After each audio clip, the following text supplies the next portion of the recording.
Brian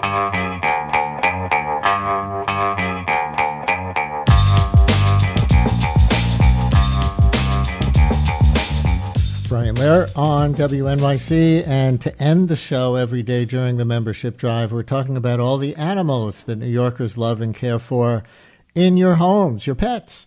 We've talked about dogs on day one, reptiles on day two, bearded dragons and tortoises and who knows what. And today let's talk cats.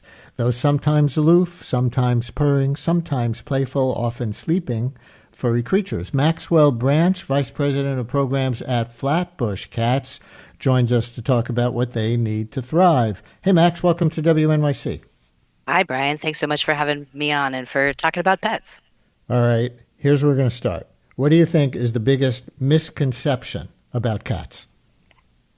Sure. I think one of the things that you mentioned earlier is actually a pretty big misconception about cats, and that's that they can be aloof. Sure, a cat can be a little bit more standoffish than your standard dog, but anyone who has a cat in their house knows that they can also be wonderful companions and, really develop that very special bond that we look for with our pets.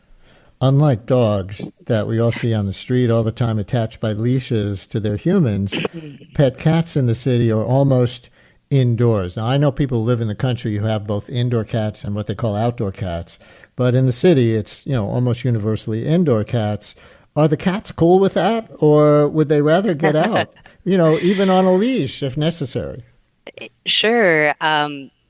New York is in particular a tough place for cats to exist outside. There's traffic, there's rat poison, there's lots of dogs, there's lots of stuff going on. So we typically don't recommend to our adopters that they take their cats outside. There's a small segment of cats that wouldn't be happy with an entirely indoor lifestyle, and for those we encourage folks to look into things like leash training for them. But really, your average cat is perfectly happy, even in a relatively small apartment. And what you can do to make sure that they stay that way is provide a lot of interaction and enrichment for them. Things like wand toys, things like daily training sessions. I have a lot of fosters and adopters who've even had a lot of success training their cats to do fun tricks. So keeping their brain busy in that way is a great way to make sure that they're happy, even if they're just within the confines of your four walls on their day to day. But if they can't get out to run around, what can you do to keep them happy with an indoor life? Are toys important, or any tips that even some cat owners listening right now may not always think about? Sure. I hear all the time that, like, oh, my cat's not interested in toys. It just kind of lies around. And what I've discovered is that you really have to work with your cat to find out what their bingo toy is. And for a lot of them, that's something called a wand toy. So they come in all shapes and sizes, but usually it's some sort of stick with a string and then a fun little dangle on the end. Lots of cats will go wild for that. You can look online for videos that will teach you how to play with your cat with one of those, and it usually goes really well. My cats aren't huge wand toy fanatics, but what they love are these tiny little springs that they bat around the house all day, and they think that that's great. You can go ahead to your local pet store and pick out a few options, see what your cat loves, and once you find something that they like, you end up with a drawer full of them, and you pull them out from under your couch all the time. But it's nice to know that they're happy while you're away and doing human things. Listeners, anybody want to chime in real quick with a text message on your cat's favorite toy? What's your cat's favorite toy? We don't have time for phone calls in this segment, but if you want to text, I'll read it out. 212-433-WNYC, 212-433-9692. What's your cat's favorite toy? For Maxwell Branch, Vice President of Programs at Flatbush Cats, is purring a sign that they're happy, or can it mean different things? That's a great question. Purring is most often a sign that a cat is super content and happy, which is lovely because that's what we associate it with. In really rare cases, purring can be a sign that they're in pain and they're self-soothing. So if your cat's not a real purrer, or you're noticing other things that are making you think that they might not be super comfortable, it's time for a vet visit just to get all of that checked out. Cats are really great at hiding illness, hiding discomfort. So if you notice anything unusual, even if it's purring, time to give your vet a call or take them on in.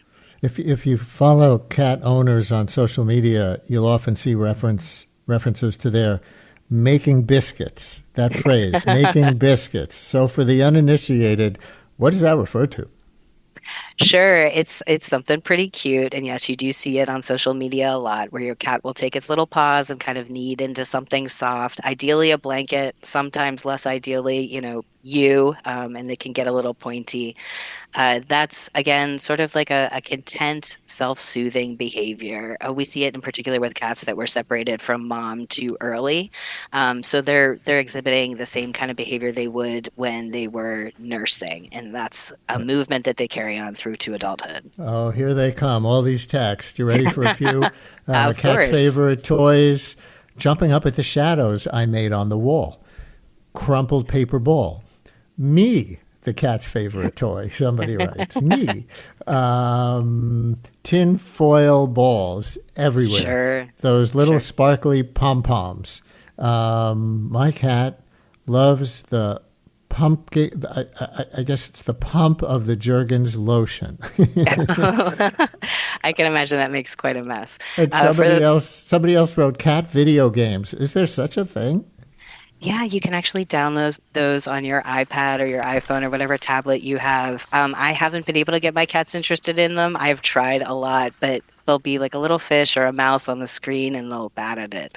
For the person who texted in and says that they're their cat's favorite toy, hopefully that's a fun experience for you. But if it's not and they're getting a little grabby with hands or feet, there's definitely things you can do to like encourage them to use something else for Right. their hunting instincts. And And of again, course, like the rest of the visitor or texters had some great options to try to distract your cat from yes. your And of course, hands and feet. somebody wrote, the empty box the toy came in.